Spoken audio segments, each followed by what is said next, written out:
We are now crossing over to Ramesh for an update on today's proceedings of the Presidential Commission. Good evening, Shane, and good evening to you all our viewers. It was the 18th day of the Presidential Commission of Inquiry into the bond issuance. Let's have a look at what happened during the day's proceedings. On the 18th sitting of the Commission, Secretary of the Monetary Board, H.A. Karunaratne, gave evidence and revealed that the Monetary Board meeting on the 23rd of February 2015 was presided only by then-Governor Arjuna Mahendran, Treasury Secretary Dr. R.H.S. Samarathunga and Mano Ramanathan. The draft minutes of the Monetary Board meeting revealed that a decision was reached to explore issuing 30-year Treasury bonds, which was later changed to issue 30-year bonds. On the final minutes, which was only approved on the 2nd of March 2015, days after the impunched Treasury bond auction. It was also revealed before the Commission that on the 27th of February 2015, then Governor of the Central Bank of Sri Lanka had attended the market operations meeting.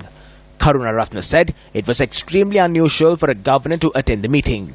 At the meeting, the governor had instructed the director of the domestic operations to issue a circular to change the standing rates. H.A. Karunaratne is to appear before the Commission once again tomorrow.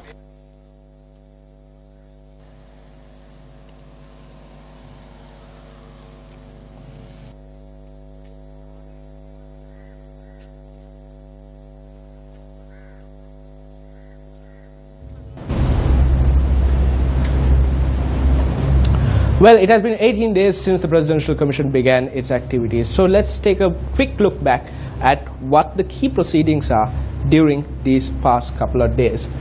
Now, we should note that former Central Bank Governor Arjuna Mahendran was appointed as the Central Bank Governor on the 26th of January 2016.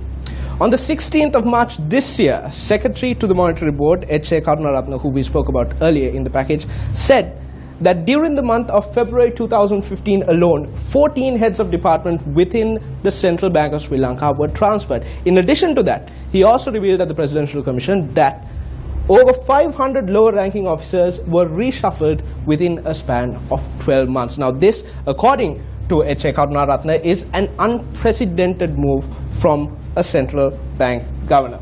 Now, the 27th of February 2015 was the day of the controversial bond issuance. Arjuna Mahendran visited the public debt department during the bond auction. Now this was according to Additional Superintendent of the Public Debt Department, Dr. M.Z.M. Azim, who was providing evidence before the Presidential Commission of Inquiry during the first week of this month.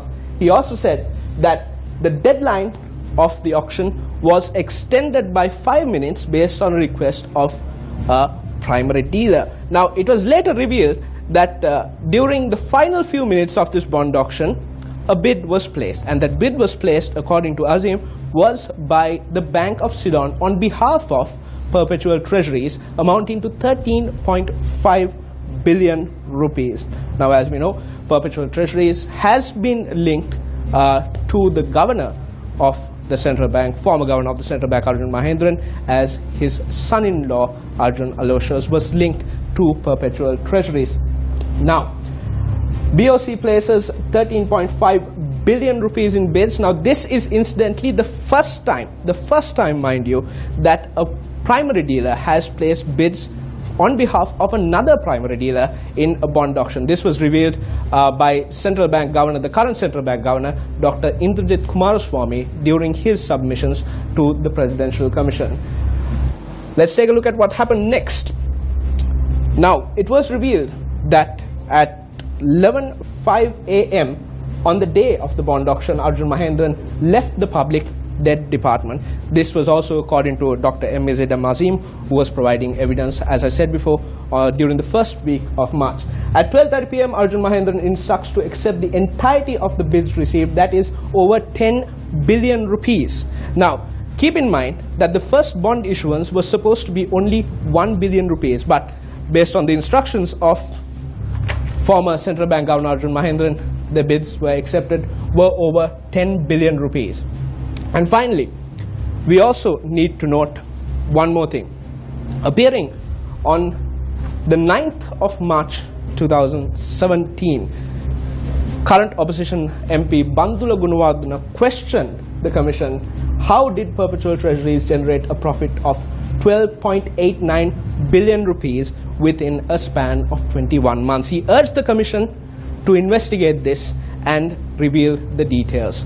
As you know, the Presidential Commission will go on for the next 2 months as well, and News First will bring you the latest updates. Shane, it's back to you. Thank you, Ramesh, for that update.